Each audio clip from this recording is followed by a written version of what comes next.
बैंगन की इस न्यू रेसिपी को बनाएं और गोश्त की कर दें छुट्टी। इस मज़ेदार रेसिपी को बनाने के लिए मेरे साथ रहिएगा।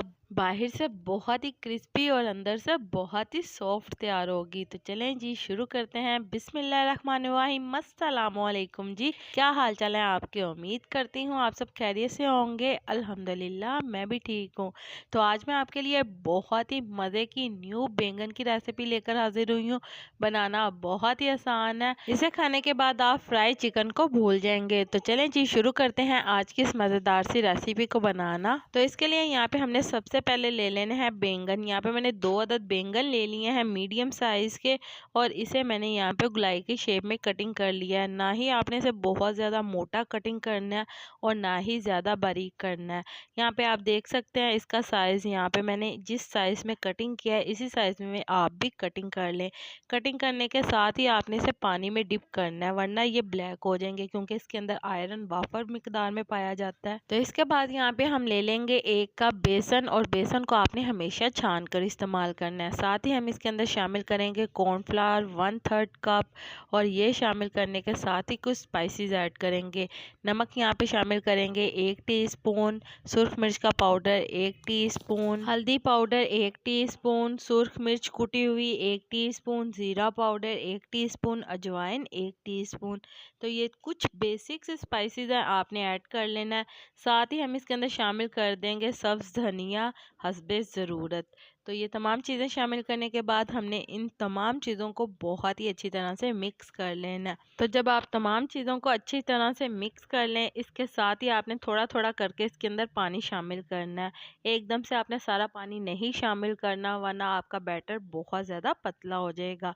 इसलिए आपने थोड़ा थोड़ा करके पानी इसके अंदर शामिल करना है ताकि आपको बैटर की कंसिस्टेंसी पता चल सके। तो थोड़ा थोड़ा पानी शामिल करेंगे और एक इसका बैटर स्मूथ सा तैयार कर लेंगे।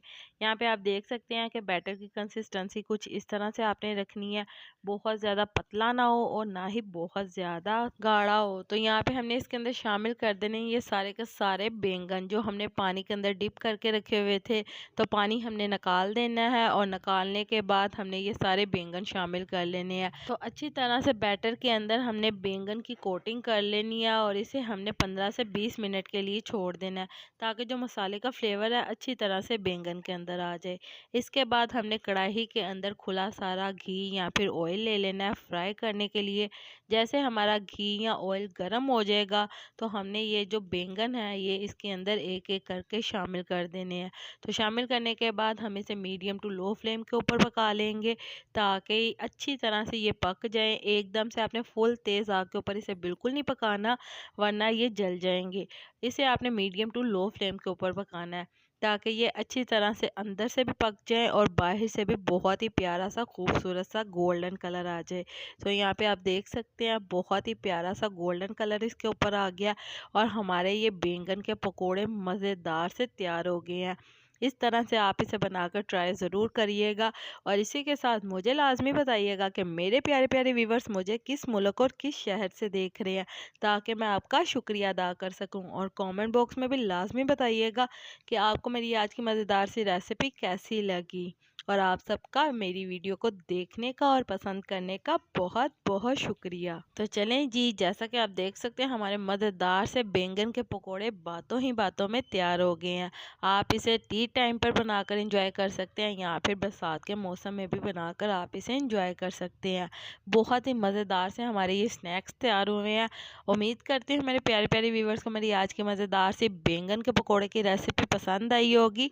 अगर पसंद आई है तो मेरी वीडियो को लाइक कर दें, और अगर आप मेरे चैनल पर नए हैं तो कर लें मेरे चैनल को सब्सक्राइब कर लें ताकि आने वाली तमाम वीडियो का नोटिफिकेशन आपको बर वक्त मिल सके। अल्लाह ताला आपको बहुत सारी खुशियाँ अता करे, आपके रिज़्क में ढेरों ढेर बरकत अता करे, आपको मक्कातुल मुकर्रमा और मदीनातुल मुनव्वरा की हाज़िरी नसीब करे।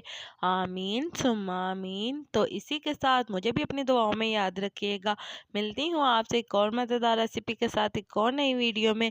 तब तक के लिए मुझे दीजिए इजाज़त। अल्लाह हाफिज़।